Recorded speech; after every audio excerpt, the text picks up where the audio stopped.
Hello students, तो आप लोग कैसे हैं। और आपका मेरे इस YouTube channel Manoj learning zone में आपका स्वागत है।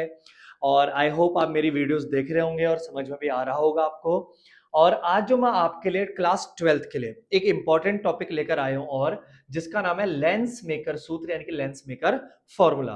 बोर्ड एग्जाम के लिए बहुत इंपॉर्टेंट प्रूफ है ये। आपका अच्छा खासा नंबर कवर कर देता है। लेकिन इस प्रूफ को सीखने से पहले आपको एक चीज जरूर सीखनी है और वह है इसका डायग्राम। बच्चों को डायग्राम में बहुत कंफ्यूजन होती है और रटने का तो सवाल ही नहीं होता कि आप डायग्राम को रट के जाओ। तो आपके जब डायग्राम ही सही नहीं बनेगा तो आपके प्रूफ सही कैसे होंगे। तो आज मैं आपको इसमें आपको डायग्राम बनाना सिखा रहा हूं, तो ध्यान से देखें। बहुत आसान है डायग्राम। मैं आपको एक प्रॉपर और एक रफली डायग्राम दोनों साथ में लेके चलता हूं। देखो, ध्यान से देखना, सभी के सभी स्किप बिल्कुल भी मत करना कोई भी। मान लीजिए एक लेंस है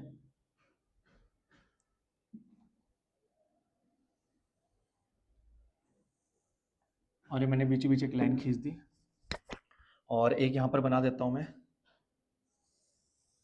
सीधी लाइन। और मैं लेंस के दोनों लेंस में कितने पृष्ठ होते हैं? दो पृष्ठ होते हैं, सबको पता होने चाहिए। और अपवर्तन भी दो बार होता है। तो ये दो पृष्ठ बना दिए मैंने। फिलहाल मैं यहां पर एक ही पृष्ठ बना रहा हूं। ध्यान से देखना, ये आपका एक पृष्ठ, ठीक है। और यहां पर मान लो मैंने कोई ऑब्जेक्ट रख दिया O। तो ध्यान से देखना, सबसे पहले प्रकाश किरण सीधी गई, निकल गई, सीधी गई, निकल गई बाहर। दूसरी प्रकाश किरण अगर मैं ऐसा डालू इस पर तिरछा, मान लो ये चली गई, चली गई। तो ध्यान से देखना, आप लोग बिल्कुल भी इधर उधर नजरें ना हो, सीधी जानी चाहिए। अब बाहर आपका कौन सा माध्यम होता है भाई? विरल माध्यम, यानी कि आप यहां पे लिख सकते हो रेरर मीडियम, ठीक है। और लेंस के अंदर कौन सा होता है आपका? सघन माध्यम, यानी कि डेंसर मीडियम। ये तो सभी को पता होना चाहिए भाई, 12th क्लास में आप लोग, ठीक है। अब लाइट जब विरल से कहां जाती है? सघन में। रेरर से किस में जाती है? डेंसर में। तो भाई उसका पाथ कभी भी ऐसा सीधा तो होगा नहीं, कभी भी नहीं होगा। ऐसा तो कभी होगा नहीं। तो होगा क्या? अपवर्तन बताता है कि अपने मार्ग से विचलित हो जाएगी, बैंड हो जाएगी, या तो टुवार्ड्स नॉर्मल या अवे फ्रॉम द नॉर्मल, या तो अभिलंब की ओर या अभिलंब से दूर। तो मेन टारगेट हमारा क्या है? अभिलंब। उसमें तो देखो बनाएंगे तो घिचपिच बहुत होगा, इसलिए मैं आपको रफली साथ में लेकर चल रहा हूं, समझ में आना चाहिए। तो अभिलंब कहां पर बनता है? सेंटर और इंसिडेंट पॉइंट पर। तो इसका जो केंद्र होगा, अगर मैं आपको गोला बना के देखूं इसका, तो इस तरफ होगा गोला, तो केंद्र कहीं ना कहीं इस तरफ होगा इसका। चलो यहां पे बना देता हूं, ये इसका C1 मान लो सेंटर। तो एक अभिलंब डाल ही देते हैं, ये इसका मैंने अभिलंब डाल दिया सेंटर पर। अब सबको पता है कि प्रकाश किरण जो है एक माध्यम से दूसरे माध्यम में जाती है तो अभिलंब की ओर झुक जाएगी। कब? जब विरल से सघन कांच के अंदर जाएगा। तो क्या ये सीधे ना जाकर ऐसे बैंड हो जाएगी अभिलंब की ओर? तो जब ये बैंड होगी तो क्या कुछ कुछ दूसरी लाइन से बना देता हूं, क्योंकि क्या कुछ कुछ इस तरीके से आएगी नीचे की ओर। भाई बैंड होगी ना, अब ऊपर नहीं जा रही, सीधे नीचे को आ जाएगी, बैंड अभिलंब की ओर झुक जाएगी। तो ये नीचे को आ रही है, सीधी तो नहीं जाएगी। लेकिन जैसे ये अच्छा खासा सीधी जा रही थी, और जाते जाते एक बार मैं इसको पहुंचा देता हूं जहां जानी चाहिए थी इसको।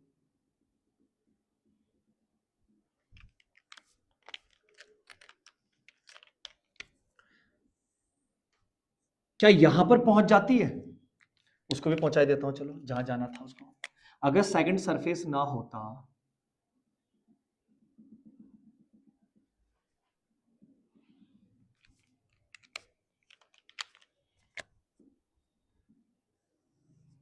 तो यहां पर चली जाती है। अगर इस पर दूसरा सरफेस ना होता तो क्या ये बैंड होकर ऐसे निकल जाती और इमेज यहां पर बन जाता। इसीलिए हमने प्रूफों में हम बार बार क्या बोलते हैं कि भाई पहले पृष्ठ का यहां पर बन रहा है, दूसरे पृष्ठ का वहां पर बन रहा है, उस चीज पे फोकस करना प्रूफ में। तो क्या प्रतिबिंब यहां बनता? बिल्कुल बनता, लेकिन क्या सेकंड सरफेस ऐसा होने देगा?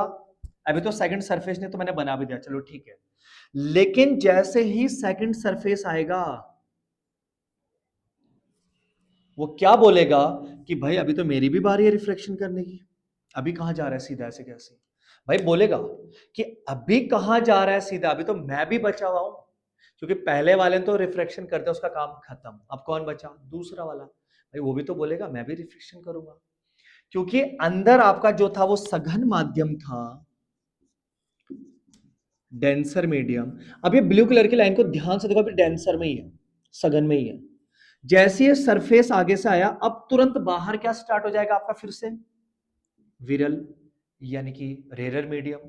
तो जैसे ये लाइन बाहर को आने की कोशिश करेगी, सीधी जाने की कोशिश करेगी, ये जो सरफेस है दूसरा वाला, इसका क्या कर देगी? रिफ्रैक्शन, सीधी जाने नहीं देगी, क्योंकि सबने पढ़े हैं कि जब सघन से विरल में यानी कि डेंसर से रेरर में जाता है तो क्या हो जाती है? अभिलंब से दूर हटती है, away from normal, band away from normal.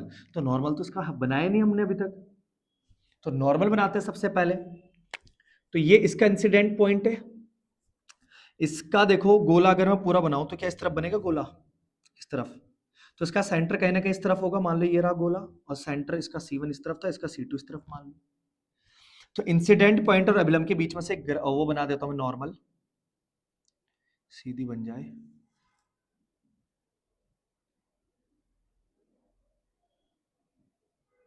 क्या ऐसे करके बन जाएगा ये आपका N2 मान लो, और इस रेड वाले को आप N1 मान लो नॉर्मल।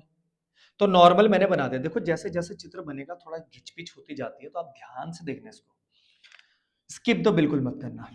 तो क्या है, मैंने नॉर्मल बना दिया दूसरा वाला इस सरफेस के लिए, दूसरा वाले सरफेस के लिए। अब हमने पढ़े हैं रूल कि जब भी प्रकाश किरण सघन से विरल में जाती है तो अभिलंब से दूर हटती है। तो अगर कोई बच्चा ये बोलता है कि इसको मैं ऊपर की तरफ ले जा लूं दूर हटाने के चक्कर में, तो भाई ध्यान से देखो, ऊपर की ओर मतलब ग्रीन वाले की तरफ भाग रही है, तो ये तो अभिलंब की ओर जा रही है। और हमने क्या पढ़ा कि सघन से विरल में आते समय क्या होता है? अभिलंब से दूर हटती है, पास नहीं जाती है। तो इसको कहां लाना पड़ेगा? नीचे की तरफ। तो ये जो रे है ब्लू कलर की, वो कहीं ना कहीं कैसे करके बाहर आएगी और दूर भागेगी अभिलंब से, ग्रीन वाले से तो दूर भागेगी भाई, इससे और दूर भागेगी, कुछ कुछ ऐसे। और यहां पर क्या बन जाएगा आपका? Image I. तो यहां पर क्या था? फिर यहां पर आई डैश मान लेते फिर हम। भाई बनना तो वहीं पर चाहिए था रियल में, अगर एक ही सरफेस होता तो उसको हमने क्या मान लिया? I dash.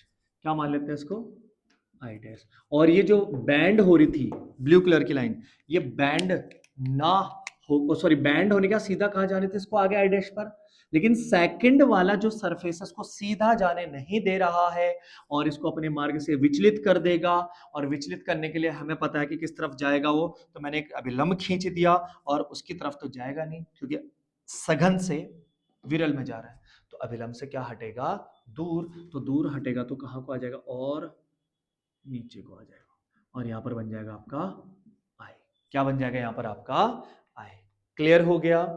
तो ये था आपका डायग्राम, जिसमें कोई भी दिक्कत नहीं है। देखो लाइट जानी थी बिल्कुल सीधी, नहीं जा पाई। क्यों?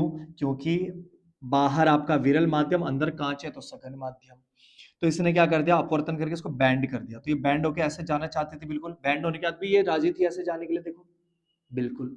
लेकिन सेकंड सरफेस आया, उसने भी फिर से एक बार और क्या कर दिया? इसका अपवर्तन, इसको और ज्यादा बैंड कर दिया, और ये और ज्यादा बैंड होके आई पर पहुंच जाती है। तो ऑब्जेक्ट ये रहा आपका, जिसकी डिस्टेंस आप क्या मानोगे? लेंथ से u। ये आपका इमेज है, इसकी डिस्टेंस आप क्या मानोगे? v। और ये आपका आई डैश है जो स्टार्टिंग में बन रहा था, तो इसकी डिस्टेंस क्या मानोगे आप? v dash. तो ये था आपका डायग्राम। अगर आपको डायग्राम से रिलेटेड कोई भी दिक्कत हो, कोई भी चीज की प्रॉब्लम हो, तो आप मेरे से जरूर पूछें। ठीक, आप मेरे से इस चीज के बारे में पूछ सकते हैं, और इसके बाद जो आपकी नेक्स्ट वीडियो बनेगी उसमें आपको इसका प्रूफ मिल जाएगा। तो ध्यान से आप इस चीज को पढ़ें और अच्छे से करें। बहुत इंपॉर्टेंट टॉपिक है एग्जाम के लिए।